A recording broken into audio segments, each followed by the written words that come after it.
Kenapa karakter idealis itu sulit sekali? Idealisme adalah kemewahan terakhir yang hanya dimiliki oleh pemuda.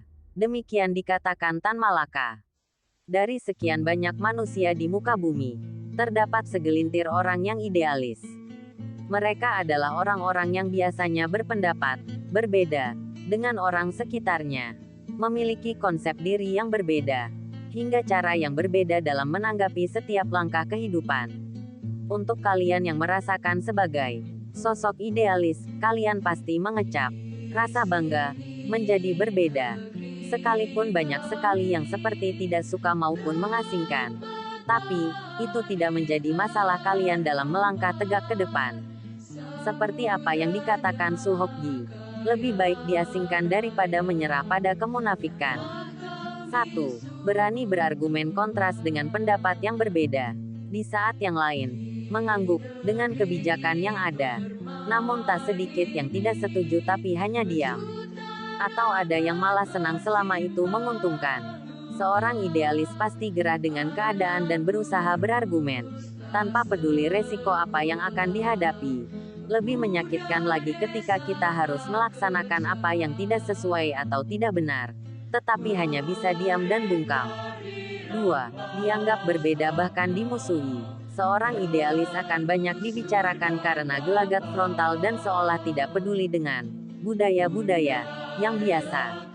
Karena menurut seorang idealis, kita direkrut ataupun menjadi anggota karena kita pribadi bukan hanya untuk mengikuti suatu kebijakan dan bukan hal yang salah untuk membuat kebijakan.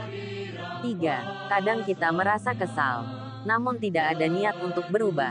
Tidak jarang asik sendiri dalam pemikiran pribadi tanpa bermaksud egois. Sering berdialog dengan diri sendiri. Semisal, kenapa sih keadaannya begini? Sudah membudaya, seharusnya bisa diperbaiki. Gak bisa kayak gini terus, dijawab oleh diri sendiri juga dengan sisi berbeda. Petik 2. Tanya lagi. Resiko dimusuhi. Terancam jabatan. IM. Rizky sudah ada yang mengatur. Yang penting menjadi pribadi berani dalam menyuarakan kebenaran. Petik 2. Mau sampai kapan jadi beda? Sampai bosan. Tapi entah kapan. Kemudian tidur. Dan kembali jadi pribadi yang idealis betapapun sendirian tanpa dukungan. 4. Hanya cinta yang melembutkan tanpa merubah idealisme. Karena cinta pun bisa bersemi pada pribadi yang idealis. Susah menerima pendapat yang monoton maupun budaya yang tidak sesuai dengan idealisme.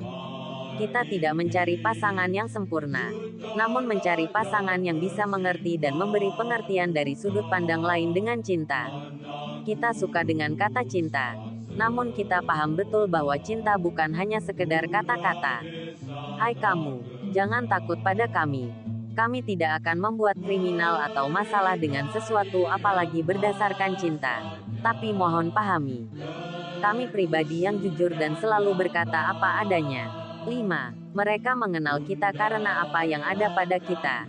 Kata orang, karakter idealis terkesan provokator, namun bukan berarti negatif.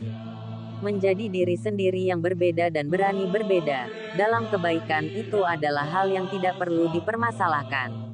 Bukankah seseorang yang luar biasa itu dilahirkan dari sesuatu yang tidak biasa? Banyak orang-orang hebat pendahulu yang sangat idealis seperti Galileo Galilei, Socrates, Benazir Bhutto, John F. Kennedy, John Lennon, Marie Curie, Mahatma Gandhi, Napoleon Bonaparte, Saddam Hussein, Umar bin Khattab, Utsman bin Affan, Ali bin Abi Thalib, Tan Malaka, Suhokji, Marsina, Munir dan lain-lain. Mungkin kamu yang selanjutnya, namun jangan angkuh sahabat, tetaplah membumi. Tapi kita tak akan tertelan bumi sekalipun kita tidak dapat mengikuti arus. Bukan hal yang tidak mungkin juga kita dapat menjadi seorang pemimpin. Dan dasar awal menjadi pemimpin yaitu mampu bertahan sekalipun banyak goncangan. Tetaplah waspada, karena kehancuran itu dari dalam diri sendiri, bukan dari orang lain.